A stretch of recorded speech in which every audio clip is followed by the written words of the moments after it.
дахиад би хийнэ. За. Одоо ингээд нэг өмнөх ярьсан юмаа өргөжлүүлж ярий гэдгсэн штеп. Тэгээд тэрэн дээр миний өгөх зөвлөмж болохоро би болохоор зүгээр юу яадаг. Амар хэцүү санагдсан үедээ зүгээр л гараад алхацдаг. Тэгээд алхаж байгаа хугацаанд амар олон юмыг бодож тунгаадаг. Амар олон юмны талаар энэ нь юм байсан юм байна, тэр нь юм байсан юм байна, ингэвэл ингэх байсан юм байна, тэгвэл тийх байсан юм байна гэсэн бодолтой болдог байхны. Тэгээд тэгэж бодож байгаа хугацаа ер нь аягүй дайжгүй. Тэгээд би Мики нэг шалгаад итгэхгүй л шаржигнадсэн шүү дээ. It's okay гэсэн байх шүү. It's okay, it's okay. Тэгээд амар олонний талаар тунгааж бодох нь надад илүү зөв сонголтыг одоо ингээд юм шүү дээ. Гинт ингээд амар эмоционал юм амар ууртай байх үедээ хүн хизээ зөв сонголтыг хийдгүү шүү дээ. Амар ховорхон тэрнэ. Тэгээд ер нь бол яг ийм эмоционал үедээ хүний логик тарих ажиллагаа болчихдог байхгүй юу? Тэгээд эхлээд тайвшраад за тайвширч гэд юмыг арай зөөлнөр хүлээж аваад дараад нь ингээд амар бодвол арай логиктэй ингэсэн байна.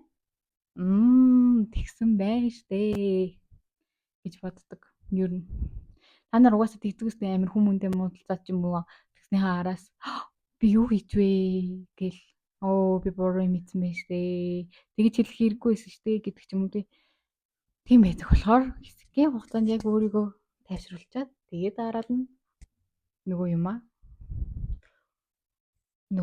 гэж одоо нөгөө нэг асуудлуудаа шийдэж болох нэ. Би бол өнөөдөр ингээд амар гой гадуур тэнэ гэж бодсон байхгүй юу. Тэгээд ингээд нүрээ будаад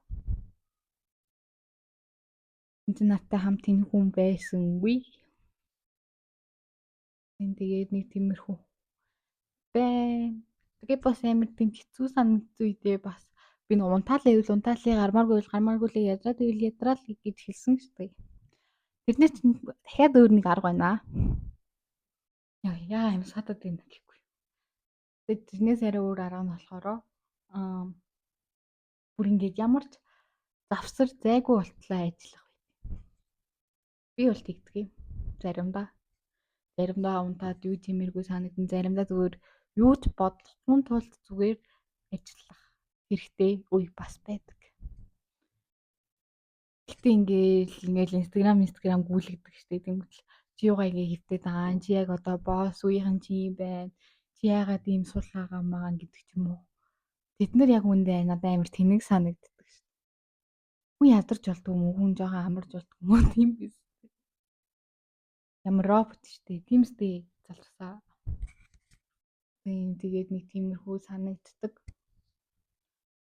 Энэ миг шаржигнуулаад байгаа намайг стой хуучлаарай. Өөрч тэгээд нэг тиймэрхүү л байдаг дөө. Заримдаа гэхдээ ингээд найз мэдээ хамгийн сайн найз мэдээ тааж юм. Ингээд сууж байгаа хүм болохоос гоё гэдэг штэ. Яна тэгсэн штэ энэ чинь гэсэн гэж штэ. Тийм үү гэл. Би бол заримдаа тэгчдэг штэ гоё идэв штэ. Тэгээл ер нь хүн амьдж байгаа юм чи бүгдийг л хэрэгтэй штэ.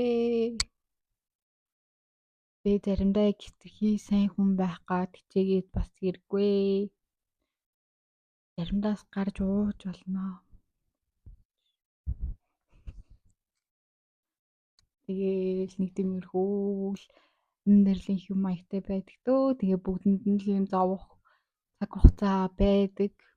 Жаргалтай байх цаг хугацаа байдаг.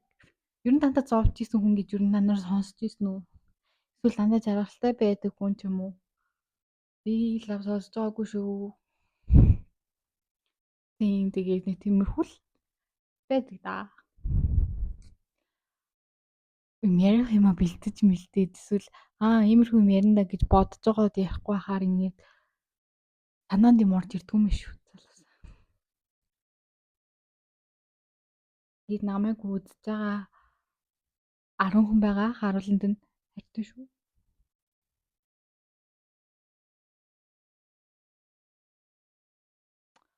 Тэгээд ер нь нэг тиймэрхүү л байдаг дөө. Заримдаа амрах үе байна, заримдаа ятрах үе байна. Бүх үе дээрээ чи яг ингээд өөрийгөө буруутаад яа би ямар судлах. Яа би ямар суу юм бэ? Би яагаад чадахгүй юм бэ? Бусдын чадаад ах чинь би яагаад болохгүй гэж гэсэн бодол болдгоо шүү. Харин эсвэргээрээ би тийм хүн шүү дээ. Би ядарч болно шүү дээ. Би яагаад үнэхээр сайн байлаа. Маш их хичээлээ. Чи амар их хичээж бүх зүйлийг ингээд хийж чадсан болохоор л ард нь гарсан болохоор л чи одоо ингэж их ядарч байгаа шүү. Чи яг ядарч байгаа хэмжээгээрээ юм хийсэн байгаа шүү гэдгийг бодох хэрэгтэй.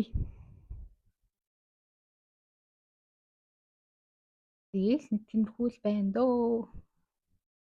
Миний өнөөдрийн бичлэг бол ингээд боллоо. Тэгээд ер нь нэг тиймэрхүү л баяртай.